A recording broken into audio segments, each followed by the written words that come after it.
tal? Bienvenidos a Didactis. Os presentamos ahora la resolución de la prueba de acceso a la Universidad EBAU de la convocatoria ordinaria de 2024 de la Comunidad Autónoma de Aragón. Entonces, el siguiente ejercicio nos propone lo siguiente. Una empresa presenta las siguientes cuentas de su balance para el 2023. Cifras en euros se expone en la página siguiente. Y nos pide que ordenemos y cuantifiquemos las masas patrimoniales del balance, detallando cuando sea posible subdivisiones dentro de las masas. Lo veremos más adelante. Segunda pregunta, suponiendo la ausencia de activos ficticios, calcule el ratio de garantía y el ratio de endeudamiento total, interprete el resultado de esos, tener en cuenta que no solo hay que calcular el dato, sino que hay que interpretarlo. Y nos pide que digamos que en qué situación de solvencia se encontraría la compañía. En el año 2022, la rentabilidad económica, el ROA, como sabéis, y la rentabilidad financiera eran 7% y 12% respectivamente, siendo el coste de sus fondos ajenos del 6%. Lo que nos pide ahora es en qué situación se encontraba la empresa en 2022. Justificando la respuesta, y por último, si la evolución de ambos indicadores es la misma, es decir, teniendo en cuenta que los gastos financieros, el impuesto a sociedades son 11.400 y el coste de los fondos ajenos es de 9, nos pide que calculemos el ROA y el ROE y que digamos cuál es la situación económica de la empresa en 2023. Vale. Pues esta es la información que se nos proporciona en el enunciado del ejercicio, que habría que convertir o reclasificar en un balance de situación, que sería el siguiente. Este sería el balance de situación ordenando cada una de las partidas que nos han proporcionado dentro de sus masas y submasas patrimoniales correspondientes. Lo tenéis aquí, como lo tenéis grabado en vídeo, lo podéis adelantar y atrasar para ir comprobando cantidades. Bien, el apartado B nos pide lo siguiente: suponiendo la ausencia de activos ficticios, calcular el ratio de garantía y el ratio de endeudamiento total e interpretar el resultado de estos. ¿Cuál es la situación de solvencia en la que se encuentra la compañía? Bien, para calcular el ratio de garantía tenemos que tener en cuenta que es el cociente entre el activo total y el pasivo total. Bien, el activo total lo tenemos del balance, lo tenemos aquí, del balance anterior, y el pasivo total lo tenemos que calcular como la suma de pasivo corriente y pasivo no corriente, de acuerdo con el detalle que tenéis anteriormente. Hemos puesto aquí un poco un extracto para que veáis de dónde salía esa información: pasivo no corriente y pasivo corriente, que sumados nos da un valor de 412.050 euros. ¿Vale?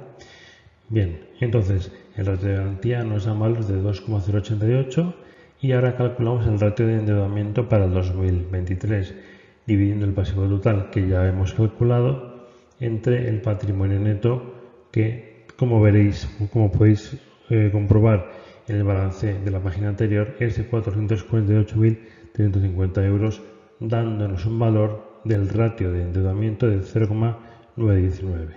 Bien, lo que hay que hacer ahora es decir o analizar o interpretar estos ratios y decir resolver en qué situación se encuentra la compañía. Bien, según el ratio de solvencia, que es superior a 2, sabéis que el intervalo de valores óptimos se encuentra entre 1,5 y 2, la empresa se encontraría en equilibrio a largo plazo, ya que el ratio de garantía o solvencia es un ratio a largo plazo. No obstante, de acuerdo con los valores obtenidos del ratio de endeudamiento, la empresa estaría demasiado endeudada. Siendo el valor del ratio de superior a 0,5, se entiende que la empresa está muy endeudada. De acuerdo con algunos manuales, el valor mínimo se entiende que debería estar en torno a 1. Aún así estaría en el límite, por lo tanto podemos concluir que la empresa está bastante endeudada. Es decir, la empresa tiene solvencia, pero al mismo tiempo tiene bastante dependencia de la deuda externa. Y la siguiente consulta o pregunta es la siguiente. Si en el año 2022 la rentabilidad económica, el ROA, es decir, la rentabilidad de los activos, y la financiera, es decir, la rentabilidad desde el punto de vista de los socios, es el 7 y el 12 respectivamente, el coste de los fondos es el 6%, ¿cuál es la situación económica en la que se encuentra la empresa en 2022? En primer lugar, los valores del ROA, de la rentabilidad económica y del ROE son positivos, por lo tanto, aparentemente la situación es correcta y hay que comparar ahora cuál es el valor de la rentabilidad de los activos en comparación con el coste de los fondos ajenos, ya que esa diferencia entre rentabilidad de los activos, es decir, lo voy a escribir aquí, esa diferencia entre el 7% y el 6%, ese margen financiero, va a influir después en lo que se llama el apalancamiento financiero, ¿vale? Que va a influir a su vez en el ratio de en la rentabilidad financiera. Desde este punto de vista, el margen financiero es positivo, por lo tanto, el apalancamiento también será positivo. ¿De acuerdo? Con lo cual, esto permitirá un efecto multiplicador de la financiación. En este caso, el hecho de tener financiación es una buena medida porque tiene un efecto multiplicador. Vamos a ver el siguiente caso. Aquí tenemos que nos pide que calculemos esos mismos valores de la rentabilidad del ROA y del ROE para 2023, teniendo en cuenta una información, ¿vale? Sabiendo que el ROE, la rentabilidad de los socios, se calcula dividiendo el beneficio neto, es decir, el beneficio después de intereses e impuestos, entre el patrimonio neto. Si tenemos el BAI que nos han facilitado antes, ¿vale? Y descontado de intereses e impuestos que nos lo facilitan por valor de 11.400, podemos calcular el beneficio si tenemos el beneficio total, podemos calcular el beneficio antes de intereses e impuestos, ¿vale? Que es el que necesitamos para calcular la rentabilidad económica. Por lo tanto, la rentabilidad financiera sería dividir el beneficio neto entre patrimonio neto multiplicado por 100, lo cual nos daría un valor del 14%, mayor que la del año anterior, que era de un 12%, ¿vale? Por lo tanto, ha mejorado ligeramente la rentabilidad de los socios. Pero ¿qué ocurre con la rentabilidad económica? La rentabilidad económica ahora es de un 8,65%, pero tened en cuenta que el coste de los fondos ajenos es del 9%, por lo tanto, ese margen financiero es negativo, es decir, 8,65% de rentabilidad de los activos menos 9% del coste financiero nos da menos 0,35%, que tiene un efecto multiplicador pero negativo sobre el apalancamiento financiero. Por lo tanto, por poco, pero ya es negativo, ese efecto sería negativo. El efecto de la financiación sería negativo para la empresa. Bien, el segundo ejercicio nos dice lo siguiente. Tenemos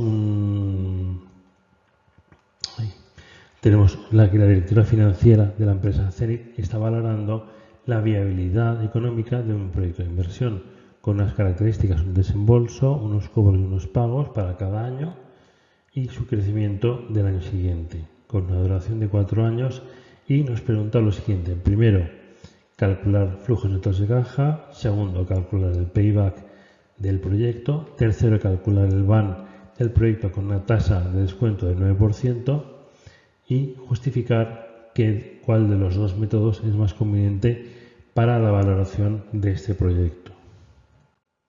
De acuerdo con la información facilitada, calculamos los flujos netos de caja para cada año.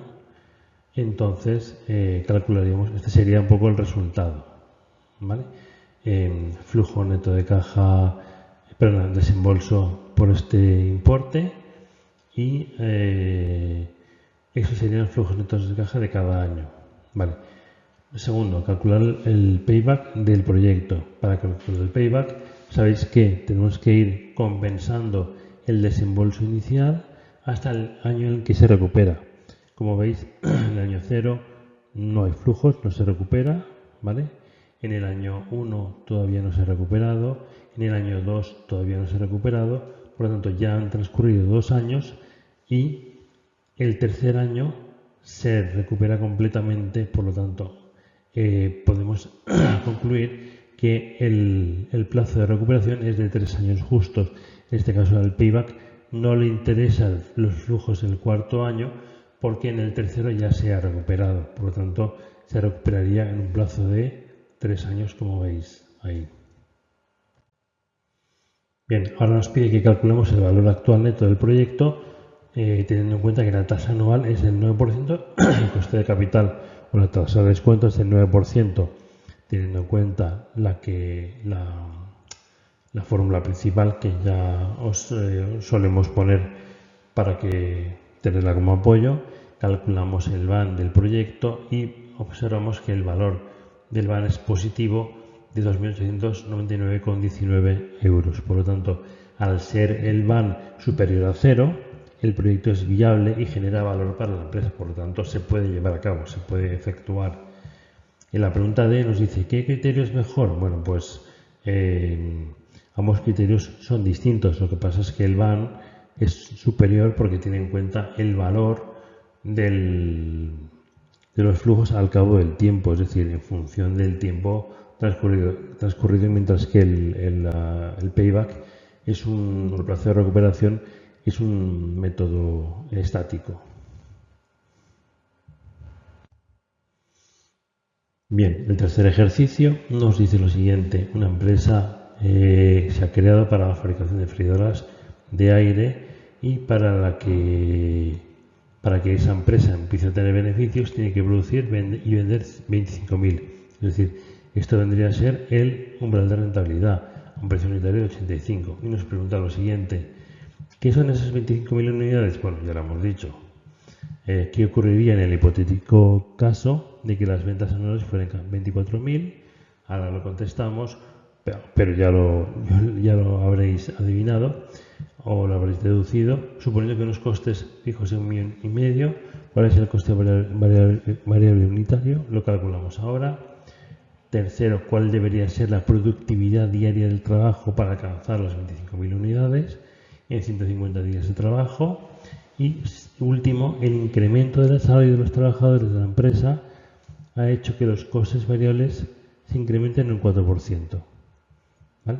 Pero quiere mantener esas 25.000 unidades producidas y vendidas para que la empresa empiece a obtener beneficios. Es decir, quiere mantener en 25.000 unidades el umbral de rentabilidad. Y nos pregunta hasta cuándo deberían reducirse los costes fijos para que esto fuese así. Y si no se pudieran reducir los costes fijos, ¿cuánto debería aumentar la productividad diaria para tardar el mismo tiempo en alcanzar el nuevo nivel de producción y ventas necesario para obtener beneficios? Parece un poco rebuscado, pero en realidad no es tan difícil. Vamos a ir viendo cómo lo resolvemos. Bien, lo primero, ¿cómo se denominan las 25.000 unidades? Sí, evidentemente se denomina punto muerto o umbral de rentabilidad, como sabéis, y representa aquella cantidad de unidades que se deben vender para que el beneficio sea cero.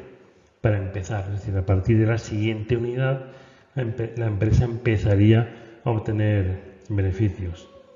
¿Vale? Por lo tanto, en ese caso, los ingresos son iguales a los costes. Como habréis podido deducir, si las ventas solo fueran de 24.000, es decir, por debajo del umbral de rentabilidad, la empresa no llegaría a cubrir los costes y, por lo tanto, obtendría pérdidas al final del ejercicio. En la pregunta B nos dice, si los costes fijos fuesen de 1,5 millones, ¿cuál es el coste variable unitario de cada freidora? Bueno, pues como sabemos cuál es el punto muerto, aplicamos la fórmula del mismo. El punto muerto son 25.000 unidades. Los costes fijos son de 1,5 millones, como nos acaban de decir. Sabiendo que el precio de venta unitario es 85, solo nos queda despejar el coste variable medio, que nos da un valor de 25 € por unidad. ¿Vale? Como siempre, acordaos de las unidades. Bien. Y luego, las últimas preguntas son, primera, ¿cuál debería ser la productividad diaria del trabajo para alcanzar las 25.000 unidades en 150 días de trabajo con 128 trabajadores? Me lo está dando todo, es decir, la productividad de un factor, que es el factor trabajo, la calculamos como cociente entre la producción en unidades, que son esas 25.000, entre las unidades del factor, que serían días trabajados, es decir, 150 días por 128 trabajadores, total de días trabajados por todos los trabajadores. Por lo tanto, obtenemos un valor de 1,30 unidades producidas por cada día de trabajo de los empleados. Y la última pregunta, que es la que parecía más complicada, nos dice lo siguiente. El incremento del salario es un 4%. Vale. Por lo tanto, la empresa lo que quiere es mantener esos 25.000 euros, 25.000 unidades como umbral de rentabilidad. Pues utilizamos la fórmula del umbral de rentabilidad. 25.000 unidades lo tenemos. Vale, ¿qué nos está preguntando? ¿Hasta cuánto deberían reducirse los costes fijos? Pues lo que tenemos que calcular son los costes fijos. El precio de venta lo tenemos y el coste unitario nos dice que se ha incrementado en un 4%. Por lo tanto, incrementamos el coste unitario, el coste variable medio, por 1,04. Por lo tanto, el valor de los costes fijos nuevos va a ser 1.475.000, siendo el valor anterior de 1,5 millones, se deberían reducir en 25.000 euros los costes fijos. Vale. Y luego dice, ¿hasta cuándo debería de aumentar la productividad diaria del trabajo para estar al mismo tiempo en alcanzar el nuevo nivel de producción y ventas necesario? Vale, pues entonces vamos a calcular de nuevo el punto muerto, ¿vale? Teniendo en cuenta que los nuevos costes fijos son 85 y las nuevas, perdón, 85 son 1,5 millones y las nuevas circunstancias son que el precio de venta se mantiene constante y el coste variable medio aumentado a 26. Por lo tanto, en ese caso, teniendo en cuenta que los costes fijos es de 1,5 millones, el punto muerto serían de 25.423,73. Si ponemos ese valor del nuevo umbral de rentabilidad como valor de producción, manteniendo las unidades de factor constantes, obtenemos que la productividad debería ser de 1,32. Partiendo de 1,30 hasta 1,32 se incrementaría en 0,02 unidades por trabajador día. Y esta sería la solución de este ejercicio. Espero que lo hayáis comprendido todo y os espero en próximos ejercicios. Muchas gracias por vuestra atención.